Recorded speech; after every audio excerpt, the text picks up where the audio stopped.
Hello guys, welcome to the channel. आज आपण विज्ञान आणि तंत्रज्ञान इयत्ता 10वी भाग 2 चा पहिला चॅप्टर सुरू करत आहोत. चॅप्टरचं असणार आहे स्वाध्याय. चॅप्टरचं नाव आहे आनुवंशिकता व उत्क्रांती. 10वी मराठी माध्यमासाठी आहे फक्त. चला सुरू करूया. क्वेश्चन 1. खालील आकृती पूर्ण करा. उत्क्रांती पुरावे आहेत, त्यातले 2 ऑलरेडी दिलेले आहेत तुम्हाला आणि 2 लिहायचे आहेत. उत्तर बघूया.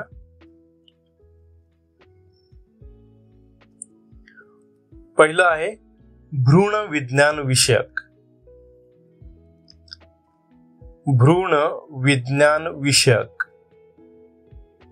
दुसरं आहे पुराजीव विषयक. पुराजीव विषयक. नेक्स्ट.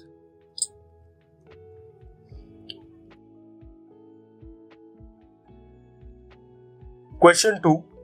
पुढील विधाने वाचून त्यांच्या समर्थनार्थ योग्य उदाहरणासहित उत्तरे तुमच्या शब्दात लिहा. अ. मानवाच्या उत्क्रांतीस सुमारे 7 कोटी वर्षांपूर्वी सुरुवात झाली. ह्या डायग्राम्स दिलेल्या आहेत, त्यांची तुम्हाला गरज नाही, तुम्हाला फक्त समजण्यासाठी डायग्राम्स आहेत. उत्तर 1. सुमारे 7 कोटी वर्षांपूर्वी हिमयुग सुरू झाल्यानंतर डायनोसॉर सारखे प्राणी नाहीसे झाले आणि सस्तन प्राण्यांची उत्क्रांती सुरू झाली. 2. लेम्युर सारख्या प्राण्यांपासून माकड, मग माकडांपासून कपी आणि मानव असे वेगळे वेगळे मार्ग तयार झाले. 3. हळूहळू मेंदूचा विकास, ताठ चालणे आणि बुद्धी यामुळे सुमारे 50,000 वर्षांपूर्वी खरा बुद्धिमान मानव निर्माण झाला. आ.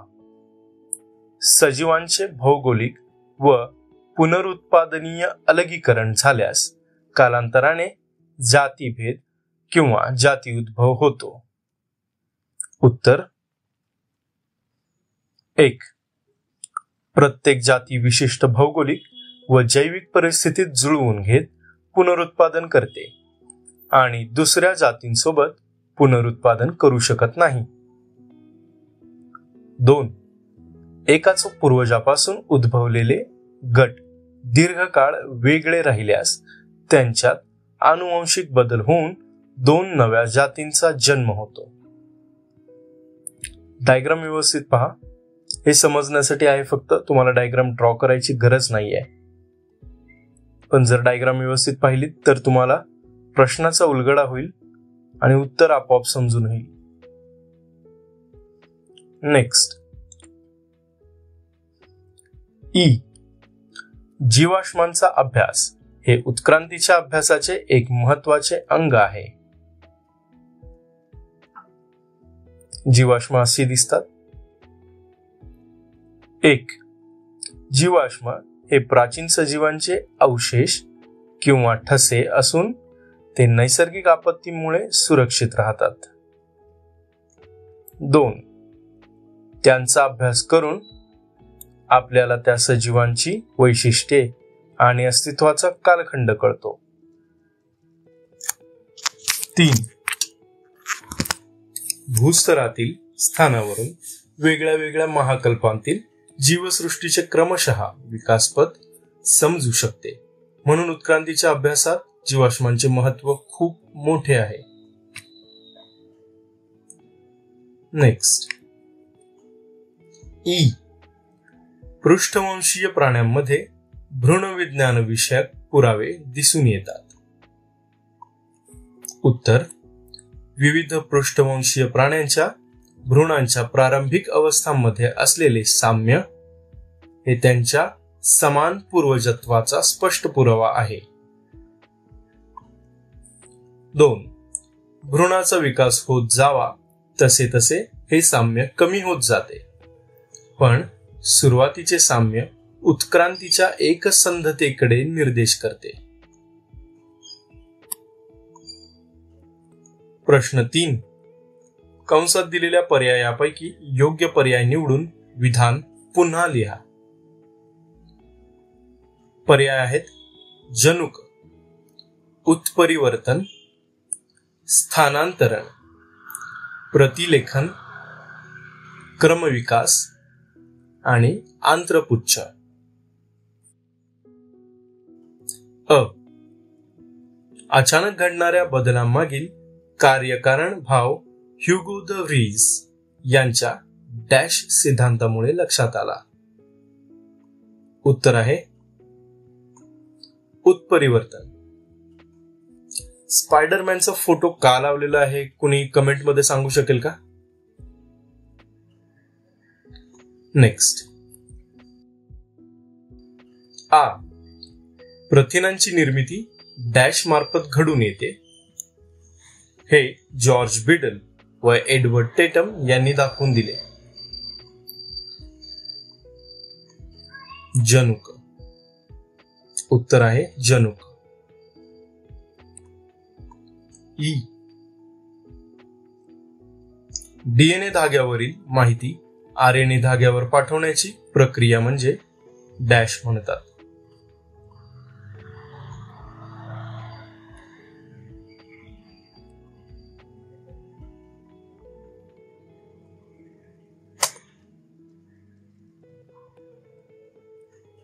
उत्तर आहे प्रतिलेखन.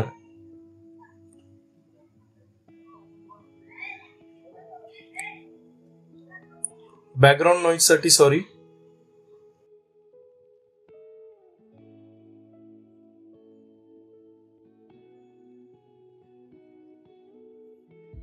उत्क्रांती म्हणजेच डॅश होय.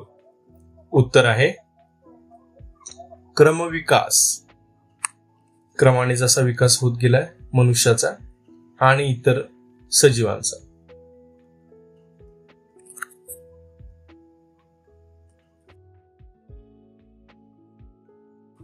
उ. मानवी शरीरात आढळणारे डॅश हे उत्क्रांतीचा अवशेषांगात्मक पुरावा होय. तर उत्तर आहे आंत्रपुच्छ, ज्याला इंग्लिशमध्ये अपेंडिक्स असं म्हणतात.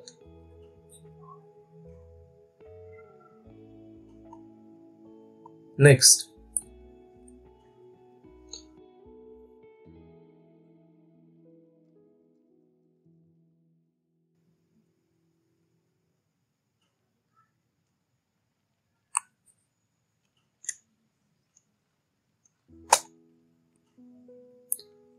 प्रश्न क्रमांक 4.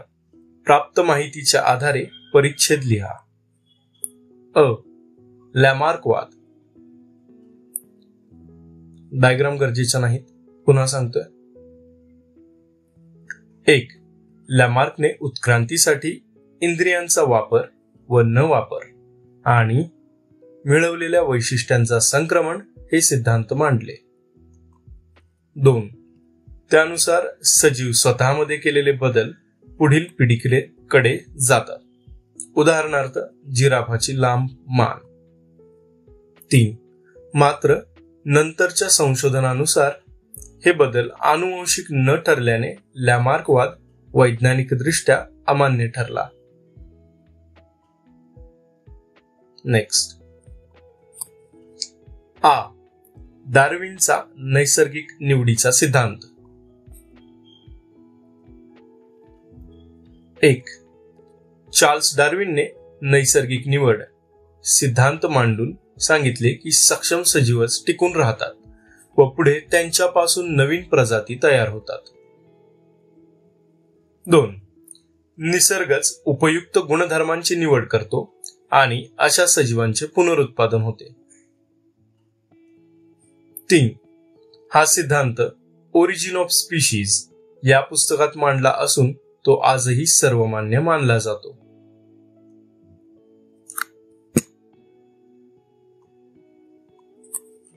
ई.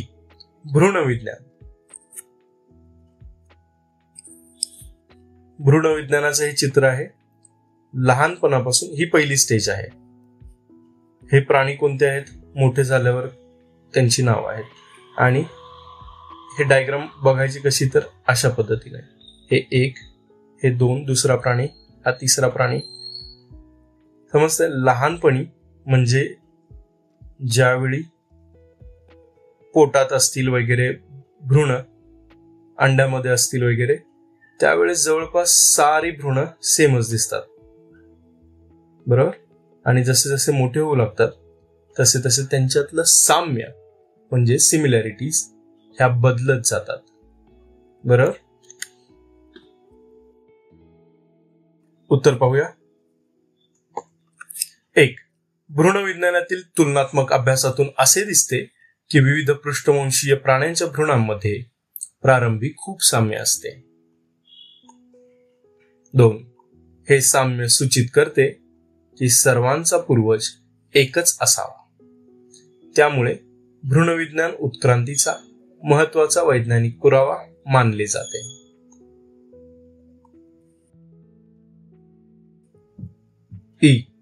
उत्क्रांती. 1. उत्क्रांती ही एक अत्यंत सावकाश आणि क्रमिक प्रक्रिया आहे, ज्यात सजीवांमध्ये बदल होतात आणि ते अधिक सक्षम होतात. 2. शास्त्रज्ञांनी उत्क्रांतीच्या प्रक्रियेबद्दल विविध सिद्धांत मांडले असून डार्विनचे नैसर्गिक निवड आणि जाती उद्भव हे सिद्धांत जगभर मान्य आहेत. 3. या प्रक्रियेने सजीवांच्या विकासासोबत नव्या जीवजातींचा जन्म झाला.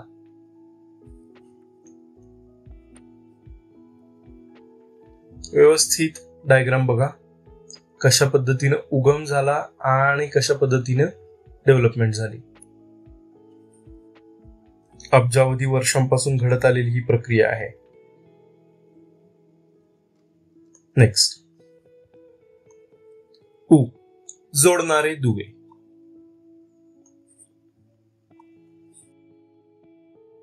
एक. काही सजीवांत अशा शारीरिक लक्षणांचा पाया असतो ज्यामुळे ते 2 वेगळ्या वेगळ्या गटांतील सजीवांना जोडतात. याला जोडणारे दुवे असे म्हणतात. उदाहरणार्थ पेरिपेटस ॲनेलिडा आणि संधिपाद यांना जोडतो. डकबिल हा प्लॅटिपस सरीसृप आणि सस्तन प्राण्यांना, तर लंगफिश मत्स्य आणि उभयचरांना जोडतो. 3. या दुव्यांद्वारे उत्क्रांतीच्या प्रक्रियेचे संभाव्य मार्ग दिसून येतात. जोडणारे दुवे हे उत्क्रांतीतील विविध संक्रमणांचे परिणाम आहेत. माफ करा, प्रमाण आहेत.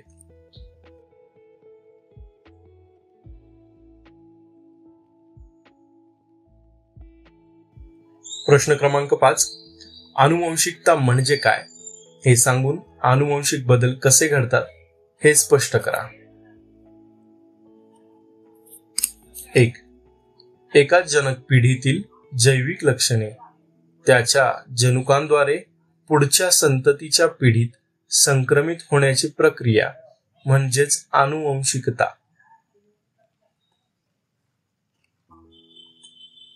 2. नैसर्गिक निवड, आनुवंशिक प्रवाह, उत्परिवर्तन आणि पुनर्संयोजन हे सजीवांच्या आनुवंशिक लक्षणांमध्ये बदल घडवून आणतात. 3. हे सर्व घटक उत्क्रांती प्रक्रियेत महत्वाची भूमिका बजावतात आणि नवनव्या लक्षणभेदींना जन्म देतात.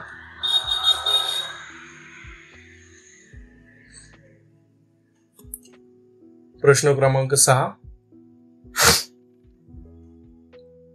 अवशेषांगे म्हणजे काय हे सांगून मानवी शरीरातील काही अवशेषांगाची नावे लिहा व तीच अवशेषांगे इतर कोणत्या प्राण्यांसाठी कशी उपयुक्त आहेत ते लिहा. उत्तर. अवशेषांगे हे सजीवाच्या शरीरातील अवयव ह्रास पावलेल्या किंवा अपूर्ण वाढ झालेल्या अवस्थेत असून निरुपयोगी असतात. ह्याच्या डायग्राम्स दिलेल्या आहेत. नेक्स्ट. उदाहरण आहे. 1. अंगावरील केस. सस्तन प्राण्यांमध्ये हे थंडीपासून संरक्षणासाठी उपयोगी असतात. 2. कानांचे स्नायू. माकड, ससा, गाय, घोडा यासारख्या प्राण्यांमध्ये कान हलवण्यासाठी व दूरचा कानोसा घेण्यासाठी हे स्नायू उपयुक्त ठरतात. नेक्स्ट प्रश्न क्रमांक 7. पुढील प्रश्नांची उत्तरे लिहा. अ. उत्क्रांतीस अनुवांशिक बदल कसे कारणीभूत ठरतात? उत्तर आहे 1. आई वडिलांकडून संततीमध्ये अनुवांशिक गुणधर्म जनुकांद्वारे जातात आणि जे गुणधर्म परिसराशी अनुकूल असतात ते नैसर्गिक निवडीने पुढील पिढीकडे संक्रमित होतात. 2. उत्क्रांतीची ही हळूहळू घडणारी प्रक्रिया म्हणजेच अशा उपयुक्त जनुकांचा संचय जो सजीवांच्या टिकावासाठी कारणीभूत ठरतो.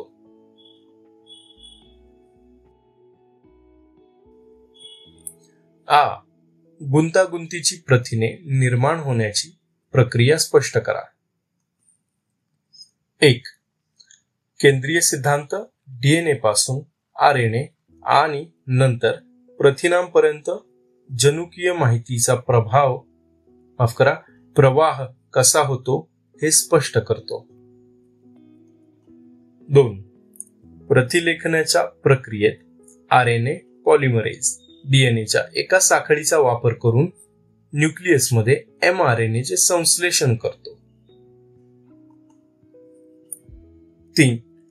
आरएनए मध्ये थायमिन टी ऐवजी युरासिल यू असते आणि प्रतिलेखन पूर्ण झाल्यावर एमआरएनए पेशीतील सायटोप्लाझम मध्ये सोडले जाते. 4. भाषांतरण प्रक्रियेत एमआरएनए मधील कोडॉन्स रिबोझोम्सद्वारे किंवा राइबोझोम्सद्वारे वाचले जातात, जिथे टीआरएनए त्या कोडॉननुसार अमिनो आम्ल आणते. 5. आरआरएनए अमिनो आम्लांमधील पेप्टाइड बंध तयार करण्यात मदत करते आणि अशा प्रकारे प्रथिन तयार होते जे पुढे सुधारणा होऊन कार्यक्षम बनते. प्रश्न महत्वाचा आहे.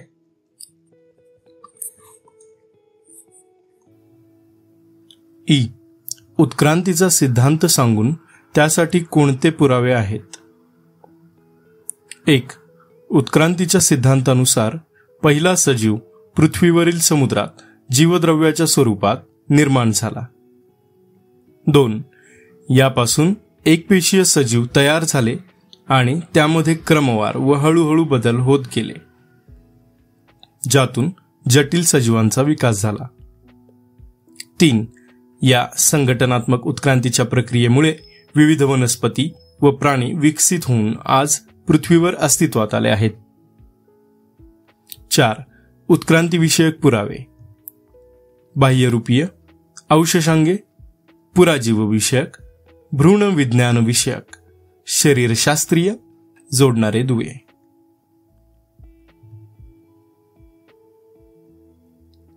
नेक्स्ट. ई. उत्क्रांतीमध्ये शरीरशास्त्रीय पुराव्यांचे महत्व सोदाहरण विशद करा. 1. विविध सजीवांच्या शरीरातील रचनांमध्ये काही साम्य आढळते. 2. उदाहरणार्थ मानवाचा हात, बैलाचा पाय, वटवाघळाचे पंख व देवमाशाचा पर या सर्वांच्या हाडांची रचना व त्यांची जुळणी यामध्ये विशेष साम्य दिसून येते. 3.